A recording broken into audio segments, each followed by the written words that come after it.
Pagi guys, solusi tanpa solusi. Di sini gue pengen membicarakan tentang perihal uh, cara menabung saham yang baik atau menjadi sampingan. Kalau dibilang main ya judi lah ya, main saham kayak gitu ya. Uh, ada beberapa gue sebagai investasi ke saham. Di sini sih gue pengen menjelaskan untuk menabung saham itu kalau gue lihat gue mengambil dari sampling dari L4 L4 LQ45 ya kan, atau dan gue biasanya mendata sampai 5 tahun sih, berapa kinerjanya kalau seandainya ini kan. Contohnya kalau gua rasa sih ada beberapa kalau sekarang ini mungkin banyak orang bermain di investasi bank, saham bank gitu ya, kayak gitu ya. Mungkin kurang paham juga dalam kinerjanya mungkin baik atau dalam pendapatannya bisa dari lebih daripada itu. Dari itu contohnya pendapatan jasanya, pendapatan usahanya dari perusahaan bank ya, seperti itu yang sudah meningkat kalau gue rasa. Karena kayak contohnya Bank Mandiri stok, dia udah stock split, BCA pun sama seperti itu ya. Itu kalau menurut gue itu saham-saham yang kalau bagi pemula itu saham-saham yang paling aman untuk menabung ya. Tapi kalau seandainya lu main gambling, kalau mau main saham yang benar-benar ini, tetap lu harus ada di area perusahaan yang LQ45 dan lu dapat mempresentasekan, bisa menganalisis datanya. Contohnya seperti kalau gue lihat mineral dari tahun 2018 ya kan, sumber daya alam kayak gitu kan, contohnya Adro kayak gitu kan. Sekarang mungkin Adro lagi turun kali ya. Terus kayak Antam kayak gitu. Tapi kalau gue sih kalau main gambling, kalau seandainya lu main gambling ya, kalau seandainya ada perusahaan sumber daya alam yang sahamnya kira-kira harganya 400 ya, contohnya 400, dan di contohnya persentase kenaikannya 600 dan turun 400. Kalau saham-saham itu mineral ya biasanya gue ambil sih seperti itu, kemungkinan dia akan naik meningkat kayak gitu. Itu sih gue bersifat gambling aja sih. Contohnya gue lebih banyak di situ, tapi kalau seandainya gue mencari keuntungan seperti itu dengan sistem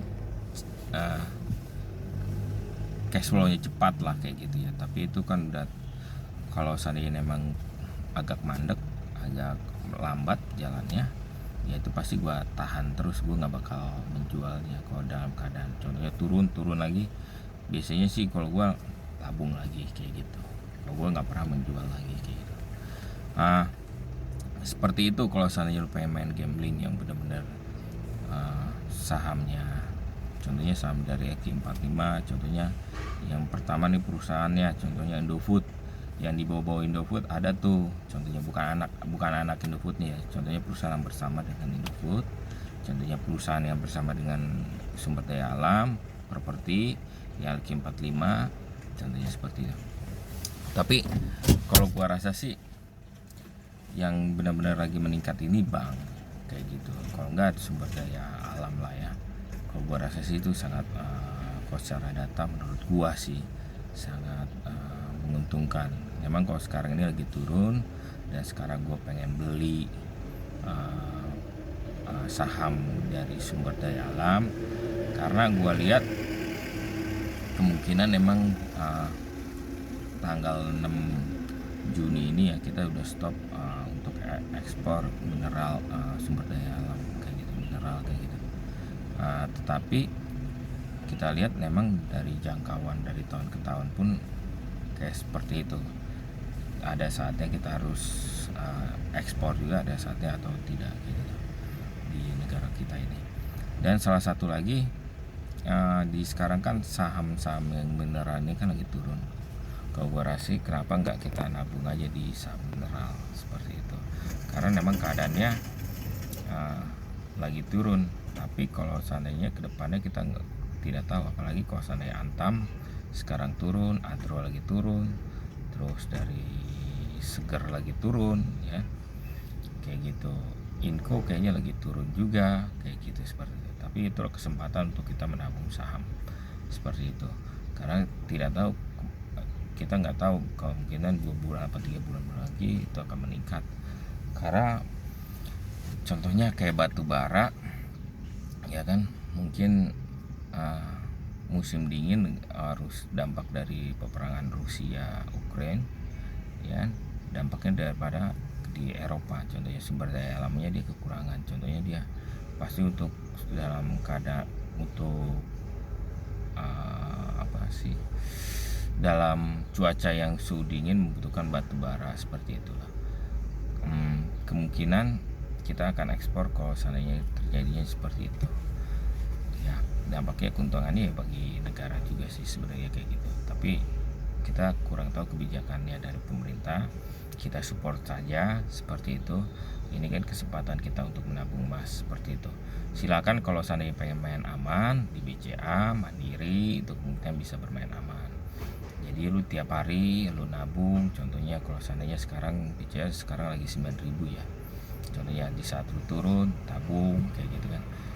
Walaupun sekarang juga lu pengen nabung di saat 9.000 ya udah nggak apa-apa, mungkin nanti hari ini turun, nanti kemungkinan bisa naik. Kalau gua lihat sih dari persentase kinerja keuangannya, kalau untuk BCA sangat-sangat bagus, Mandiri pun sama, untuk kinerja keuangannya selalu meningkat kayak gitu. Kalau untuk perusahaan-perusahaan yang banyak nih, perusahaan-perusahaan contohnya dalam skala perusahaan si A gitu, contohnya dia tiba-tiba dari naik 1.000 ya, contohnya 1.000 nih, awal dari IPO 1.000 kita lihat, tiba-tiba dia 300 terus ya, 300 sampai 5 tahun, 200, 300, 400, turun lagi 300 gini-gini kayak gitu. Contohnya kalau nggak 300 cuma beda-beda tipis 10 perak lah kayak gitu. Kayak perusahaan si A ini lebih baik lu jangan beli di situ resikonya, karena kalau gue nggak tahu ya kemungkinan apa ada kinerja keuangan yang kurang baik, itu akan berdampak pada perusahaan bangkrut kali ya kayak gitu. Kalau gua rasa perusahaan itu akan mau bangkrut karena tidak ada peningkatan. Sesuatu kalau seandainya dia turun, contohnya jatuh nih, turun 100 dan dia tiba-tiba naik 500, itu nggak apa-apa, is okay. Tapi kalau seandainya dalam 5 tahun dia tidak ada kenaikan, ada penurunan, itu hati-hati. Kalau bagi gua, sistem gua itu, bagi gua, karena itu dampaknya perusahaan itu sedang goyang gitu, sedang ada masalah. Tapi kalau yang di rata-rata di angka di 500 ke bawah sih, karena itu mungkin ada kalau dibilang kacang kayak itulah perusahaan kayak saham kacang lah dibilang gitu kan. Adapun yang sama tiba-tiba ada 80, 90, cuman beda-beda 10 perak gitu kenaikan, dari contohnya dia dari 2000 tiba-tiba jatuh gitu. Itu hati-hati perkuasaan dia lu nabung saham di perusahaan tersebut kayak gitu kalau gua rasa. Dan tiba-tiba ada juga kalau seandainya itu perusahaan itu memang sedang keuntungannya oke, tapi utangnya banyak, seperti kerugiannya banyak seperti itu. Yang gua rasa itu harus, kalau seandainya lu penting pindah ke investasi lain. Ya salah satu hal yang kayak gue pengen yang buat pemula, yang buat investasi saham, yang gue rasa saham-saham yang LQ45. Terserah mau bidang lu mau seperti apa, yang lu suka mau apa, yang pengen lu ketahui mau apa ya. Dan satu lagi ya perusahaan bank sih kalau bagi gue ya, lu bisa mencobanya untuk investasi saham seperti itu, nabung saham. Kenapa enggak kalau seandainya dari persentase yang gue lihat dari data ke data, kenaikan persentase nabung kita saham itu kira-kira bisa 40-30%. Itu hampir untuk kalau seandainya itu rumah pun kayak semacam kayak rumah paling bisa 20% lah seperti itu. Kalau saldo lu bagus 30-40% atau 20% yang paling inti. Ya, intinya lu nabung terus. Dan yang gua sampaikan, ya lu nabung di LQ45 atau LQ30 yang lebih bagus lagi, dan lu bisa harus pahami juga kinerja keuangannya seperti itu. Karena kalau untuk perusahaan-perusahaan yang kacang goreng, gue tidak merekomendasikan, karena itu